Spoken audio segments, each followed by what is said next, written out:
Jeremy Corbyn, you wouldn't expect Jeremy Corbyn to be fond of the three-line whip. He resisted it so many times, at least 500 times, I think, throughout his political career. But he used it anyway, didn't he, to try and get his MPs to support Theresa May's triggering of Brexit following the Supreme Court judgment.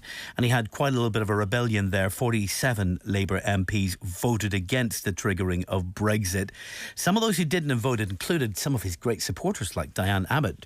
She was ill, apparently, twittering away while she was ill. But anyway, do you think the fact that Jeremy Corbyn, as a consequence, has lost 7,000 members of the Labour Party in a single week, do you think that tells us that really the Jeremy Corbyn experiment is coming to an end? Phil Kelly's here from the Northern Ireland Labour Party's Executive Committee, and Matthew Doyle, former head of media for the Labour Party, former advisor to Tony Blair. Welcome to both of you. How are you doing, Matthew? Very good, thank you. Yourself? And just mentioning the words Tony Blair suggests you're hoping the Jeremy Corbyn experiment is coming to an end. Well, I have had been of the view for some time that a Labour Party led by Jeremy Corbyn cannot win a general election. And I think the point of the Labour Party is to get into government so that we can make change happen for the people that we're in politics to support. So from that point of view, sure, I would welcome Jeremy's departure. I don't personally believe that it's as imminent as you seem to think from the way that you've your introduction, but there's no question that he's had a difficult week, and I think it's a mistake all of his own making around enforcing a three-line whip on this issue. Well, at this point, there doesn't seem, Matthew, to be a natural successor anyway, does there?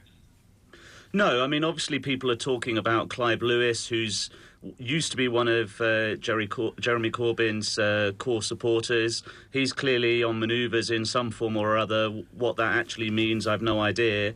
But other than that, no, there's nobody sort of looking to put their head above the parapet at the moment. Let's bring Phil Kelly in on this. Clive Lewis is a recent elected MP, came in 2015, though he has a past, obviously, throughout the Labour Party, served in the army, worked in the BBC as a correspondent and reporter in his day as well, and was involved in the NUS, the National Union of Students, in student politics a long time ago. So he's got a pedigree in various forms of public life.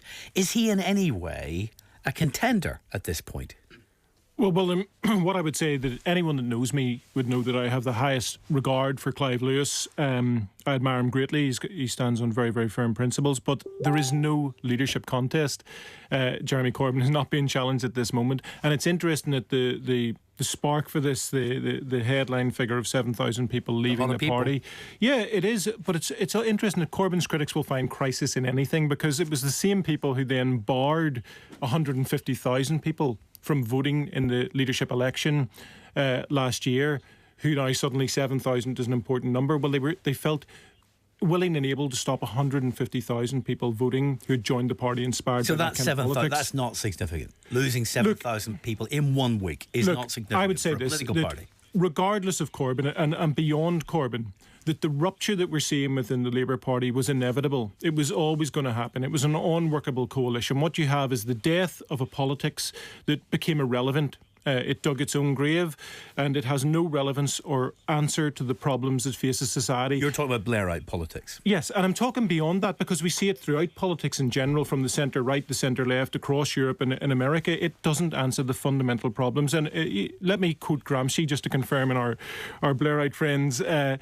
mind my political stance, that he said, the old is dying, but the new cannot yet be born. And that is very true of Labour, that what Labour represented, that social democratic neoliberal party, the consensus party, the centre-left, more centre-right as it happens, has no future. So therefore, Labour needs to embrace building a radical progressive alternative, thinking in new ways, or it will die as a political movement. In many ways... Where is that new thinking? I listen to what's being said and it all sounds great, but I don't understand what there is in the Jeremy Corbyn, John McDonnell offer that is new. It is exactly the same politics that they've been advocating with great sincerity since the 1980s. Let me answer that, because I agree with you, because I have on numerous occasions on this show thrown down the gauntlet to Blairites to wake up to their own irrelevance, to start addressing the problems that society faces. And I would agree with you that this is not a validation of the old left, that what Corbyn can signal is a sense of renewal. I don't know if he delivers that as a person, but the energy that is around Labour now and that growth in membership needs to be harnessed, and we shouldn't be closing the door on that. You're having second thoughts about Jeremy Corbyn as the vehicle for this transformation. No, I never place... I don't know if he can do that as a person. I never place on an individual the sense that a political movement is defined by an individual. I respect the principles for Jeremy Corbyn. I joined the Labour Party to vote for Jeremy Corbyn, but part of that deal is that if you join to vote for that you get involved and you start becoming an advocate within the party for a new way forward. And Clive Lewis describes himself as a proud socialist. Good for you. I'm happy to hear the word socialism coming back into vogue in the Labour Party. It was out of bounds for a very, very long time. Blair called himself a socialist as well from time to time, didn't he? Yeah, well... Didn't he, Matthew? Yeah, and the word socialist has been on the back of our membership cards, through the new Clause 4 and all the rest of it. So, I mean, I think this is a bit of a, kind of obsessing about the one word is kind of not the point. What's more important is the ideas. And I think... Are you having difficulty seeing what those ideas are? What is the offer? Well, I don't see that there's anything particularly new in the offer, but I would also agree that there is work for us to do on what I would describe as the sort of progressive wing of the party to similarly face up to the challenges of the future and to come forward with the ideas of how we do see the jobs and growth of the future coming.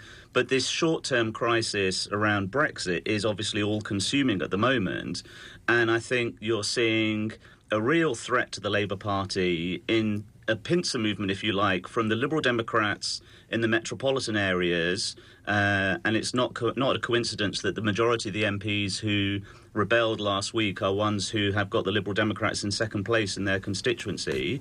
And similarly, pincer movement from UKIP in the traditional Labour heartlands, where obviously we know there was a strong Leave vote. So I think this is a very serious moment for the Labour Party that kind of goes beyond the sort of left-right arguments and is actually a more fundamental analysis of, what we're actually in politics for. 030 30 80 55 55. I'll put this comment to Phil Kelly. It's from Graham in Belfast. He said, here we go again.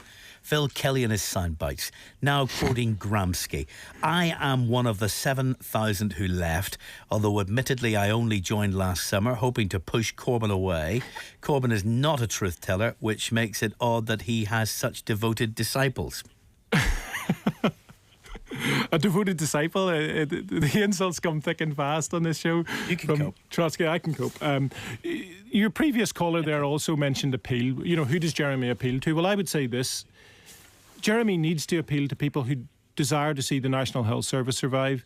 Jeremy Corbyn appeals to people who believe that their children should have access to top quality education and not be marketised. Jeremy Corbyn should appeal to people who believe that housing should be a right and not a business opportunity. And we see a country where there's rising homelessness. Jeremy Corbyn should appeal to people who desire to see a fairer society. Now, Corbyn's misfortune was to be elected Labour leader at precisely the time of rupture within Labour, but also to be elected a Labour leader of a party which in the parliamentary sense is not a Labour movement and is not a party of the left. Phil, it's all mother's milk and apple pie. There's Matthew Doyle sitting there listening to you. He agrees with you on all of those issues, don't you, Matthew? You believe in the NHS, you want to deal with poverty in this society, but that's not the definition of appeal when it comes to Jeremy Corbyn. And it's also not, as we know, or we should know, because it's been painfully obvious enough in the whole history of the Labour Party in terms of the number of times we've lost elections rather than won them, that winning on individual issues is insufficient to get you over the winning post at a general election. People agreed with Ed Miliband on certain issues at the last election, whether it was the energy freeze or on the health service or whatever. Yeah. But fundamentally, when it came to that binary choice of who do you want to be Prime Minister of the country, Ed Miliband or David Cameron, there was no way on God's green earth that the voters were going to pick Ed Miliband to be Prime Minister of the country. It didn't mean they loved David Cameron, but they just knew that they didn't want Ed Miliband. They just didn't like the cut of his jib. And that problem is magnified with Jeremy Corbyn. Matthew, let me surprise people by saying in large parts I agree with you, okay? What I would say is this. I am a leftist, a person of the left, and encoded in my DNA is failure, political failure. I've spent a lifetime on the ineffectual left. I am not for 1 minute pretending that what is happening at this moment is a validation of what happened with the old left. But what we need is an actual awakening and a new vision. Now, the politics espoused by Blair, the centrist politics, was the midwife to the crisis that we're now in. because the economics that it was based on. You've got to stop talking about Blair.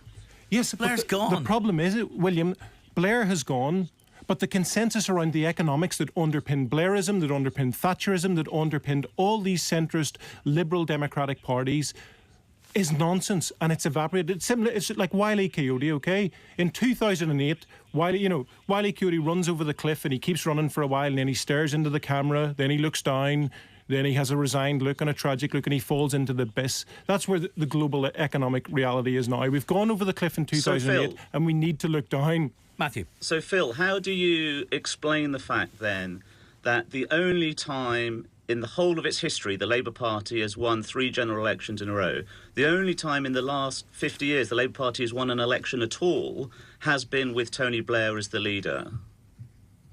Well, because one thing in 1997, you could have got anyone elected, but the problem with the Blair project is, yes, the New Labour project did deliver things, but they melted away when the financial crisis hit, and Blair did nothing to stymie the looming financial crisis.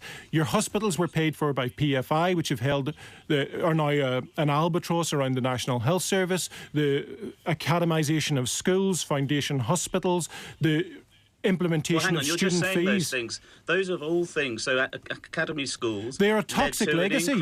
They're not. Academy schools delivered the highest rise in standards in the poorest communities, and if that's not what a Labour government is about, then I literally don't know what the point of being in politics is if it isn't to improve the quality of education that our kids get. Why not travel to post-industrial towns in Scotland and ask them what they thought of the Blairist project? Because the Blair boom didn't reach everyone. So when we're talking about the recovery, the supposed financial recovery reaching communities, the boom that you talk up, this economic wonderland of Blair, didn't reach every corner of the United Kingdom. And that's why you lost Scotland, and that's why pseudo-fascists are on the rise in Wales, like UKIP, and various parts of the north of England. Blair's legacy was to lose the Labour heartlands, and that is going to take time and vision to rebuild. Matthew, we did far better in the Scottish elections when Tony Blair was leader than when Gordon Brown was leader, so your analysis just doesn't stack up.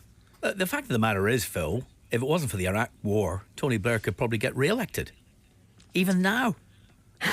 He's still, apart from that issue. I would say that what Blair offered was a realignment of British politics, which is not something that I would want to be part of. Bill Clinton, even after Monica Lewinsky. Well, we know where Clintonism led. It leads to Trump. But what's the alternative to this neoliberal kind of economics you're talking about? What would that look like in terms of policies and how we run the economy and how we create jobs? And we need to think differently about how you run an economy. So when the 2008 crisis hit, whether it was a centre-right government or a centre-left government, the reaction was the same. Austerity, the cutting of public spending, the tightening of belts, complete economic madness. What it done was heighten the crisis, and we're now in a perpetual unending financial crisis. The time is to invest in the real economy, and John McDonnell is building... Spend more. Absolutely. End the cuts and spend more. Spend your way out of the William, crisis. point to me one economic depression or recession that was ever ended by the cutting of public investment.